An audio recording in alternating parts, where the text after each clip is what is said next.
Hey guys, in this video we're going to get into reports that Taylor Swift and Matty Healy have broken up, the news that Bam Margera has been placed on psychiatric hold, and the Sex and the City cast reacting to Kim Cattrall's return. First up, it looks like Taylor Swift and Matty Healy's spring fling is over, as multiple reports have now come through saying that the two of them split up after their controversial romance. A source spoke to Page 6 and said, "Taylor Swift's fleeting romance with Matty Healy was never anything serious, and we surely won't be getting any love songs out of it. Apparently they just broke up because they're both extremely busy and they realize they're not really compatible with each other. Quote, Taylor's friends want what's best for her and aren't shocked that their relationship fizzled out, since she recently got out of a long-term relationship. Everyone who really knows her has been saying all along that this was a fun, good time thing that would last as long as it lasted, and it would be no big deal once it was done." In terms of the media frenzy surrounding Taylor and Matty, the insider described the whole thing as stupid. They went on to say that she will not be writing albums about him because it was just a summertime fling, insisting that Taylor can't have a good time with anyone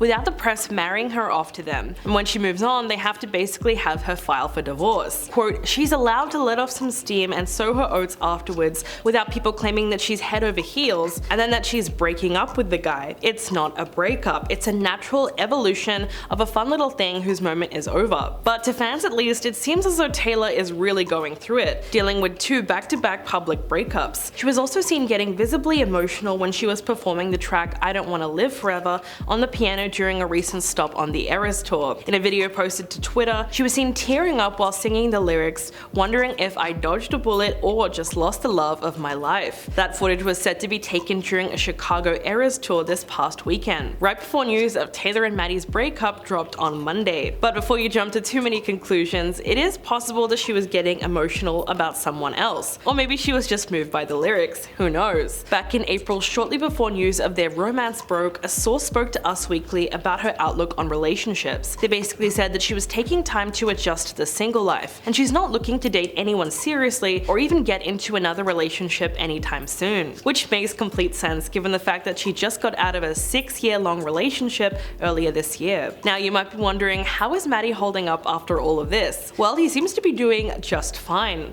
The 1975 performed at Denmark's Northside Festival this weekend, where Matty was seen making out with a male security guard. Footage from the concert shows him hiding a bottle in his hand, kneeling in front of a smiling security guard and asking him for a kiss. Of course, fans focused on this moment more than anything else. Matty's obviously back to his old antics, and that's a pretty clear sign he's not seeing Taylor anymore. This links to something that happened back in January, when she performed at their concert in London. Matty then announced to the audience that he would not be kissing fans out of respect for Taylor. At the time, it was a pretty big deal considering that it became a tradition for him to take random fans out of the crowd just to make out with them. The singer has been pretty tight-lipped about their relationship over the last couple of months. If anything, he's really enjoyed joking about the whole thing. At one of his concerts in Dundee, Scotland, he addressed the rumors on stage, saying, "Is it all a bit? Is it sincere? Will he ever address it? All of these questions and more will be answered in the next hour." Of course, he never gave people a solid answer, which means it was all a bit of fun and probably nothing else. It's difficult to say whether or not the Matty Healy Taylor Swift chapter is truly closed, but we know that it stirred up so much controversy in such a short amount of time. Over the last couple of weeks, public opposition to their relationship had been steadily growing. At one point, Swifties penned an open letter asking her to address his various controversies. They created something called the Speak Up Now campaign, which is exactly what it sounds like. It called on Taylor Swift to use her platform responsibly and intentionally by condemning some of Matty's recent remarks, which were said to have pushed harmful ideologies. By staying silent on his actions, fans accused her of perpetuating hatred and contributing to systematic oppression. This campaign culminated in people cancelling their order for her re-recorded Speak Now album, and it was all crazy. If anything, her relationship caused a rift between fans who wanted to support her happiness no matter what, and those who just couldn't agree with Matty Healy as a person. Well, at least now it seems to be over, and so this drama can hopefully die down. Alright, now let's get into some more troubling news about Bam Margera. His family members asked for the public's help in finding him after he threatened to take his own life, then went missing on Sunday. Over the weekend, his brother took to social media asking if anyone in the LA area knew about his location. Eventually, police officers were notified and they were able to find him by tracking his phone. Bam's behavior was deemed concerning enough that authorities called in a psychiatric evaluation team, and they decided to place him on a 5150 hold. According to TMZ, Bam was taken to a mental health facility where he can be held for 72 hours. Right now it's unclear what he's getting treated for, though we do know how the situation escalated so much in the first place. Over the last couple of weeks, he's been in a very public downward spiral as he fought for custody of his son Phoenix. He's made headlines for feuding with his estranged wife Nikki and demanding that he be allowed to see his son. Bam then threatened to take illicit substances if he wasn't given the opportunity to see him. Add that to the fact that he's sadly been battling addiction issues throughout his adult life. Earlier this year, his former Jackass co-star Stiuso put out a message begging him to choose recovery. He had invited Bam on tour with him in hopes that the shows would help him clean up his act. Then on February 1st, Stiuso took to Twitter and wrote, "Bam, last night you had your 5-year-old son with you on stage at my show, and you were blessed with the chance to spend another day or two with him. Then as soon as you left my show, you stayed up all night getting loaded." He went on to say, "You say you want to have a relationship with your son, but your actions guarantee the exact opposite will happen. I brought you on tour with me in hopes that I could get you to see what's possible for you if you choose recovery. I've tried everything I can, but I can't force you to get honest and do the work of recovery." Stiuso ended the post by saying that he was bracing for news of his friend's death, and he said it sucks that he can't do anything to save him. Last month, Bam was arrested after a physical confrontation with his brother Jesse. He was accused of attacking him and threatening to take his life. Jesse said that he awoke to his brother banging and kicking on a locked door. When he left his room, he saw a handwritten note threatening him not to call the police. The note said, "If you call the police, I will officially F you up," and it was signed with Bam's name. Jesse then went to the kitchen and saw his brother urinating in the sink. It was then that Bam allegedly punched him in the face and grabbed him by the arm. This attack resulted in minor injuries. Apparently, he also threatened to take out everyone in the house, which is when police were called. At this point, Bam took off and fled into a wooded area just before the police arrived. Jesse then took to Twitter and told people what was really happening with his brother. He claimed that he had developed a dependency on dangerous substances,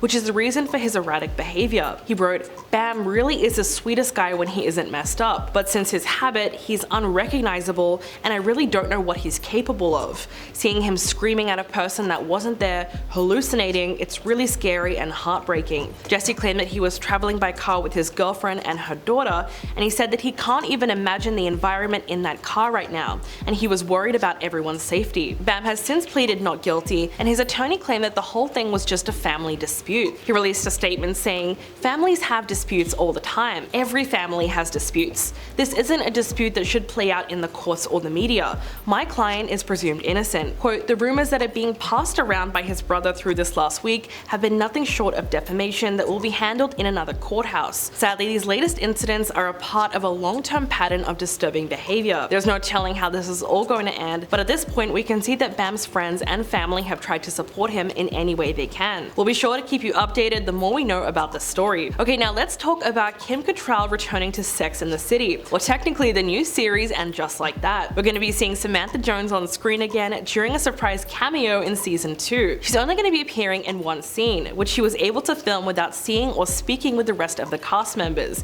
including Sarah Jessica Parker. Last season, the show explained Samantha's disappearance by saying that she moved to London. We then see Carrie send her a few text messages and they make a plan to reconcile. Kim's latest cameo is rumored to be a scene where she's speaking to Carrie over the phone, which of course was a way to get around having to see her in person. In fact, as far as we know, Kim Cattrall doesn't plan on reuniting with any of her former co-stars anytime soon. So far, only one cast member has commented on the news. Evan Handler, who plays Harry, was just as surprised as everyone else. He spoke to People magazine and said, "Apparently her cameo was shot in the garage somewhere with no contact with anybody, so the only place I have to welcome her into is my living room when it airs on television." Evan made it clear that he is happy with the news, though he was surprised to learn about it on the same day as everyone else. In the past, Kim has been very vocal about not wanting to return to the franchise. Last year, she spoke to Variety and said, "The series is basically the third movie. That's how creative it was. I was never asked to be part of the reboot. I made my feelings clear after the possible third movie, so I found out about it like everyone else did on social media." She also publicly announced in 2016 that she was done playing Samantha, and said that the script for the third movie didn't do justice for the character. Her decision to step away from Samantha Jones led to a public fallout with Sarah Jessica Parker, which is part of the reason why she wasn't even approached to be part of the reboot. For her part, Sarah defended this decision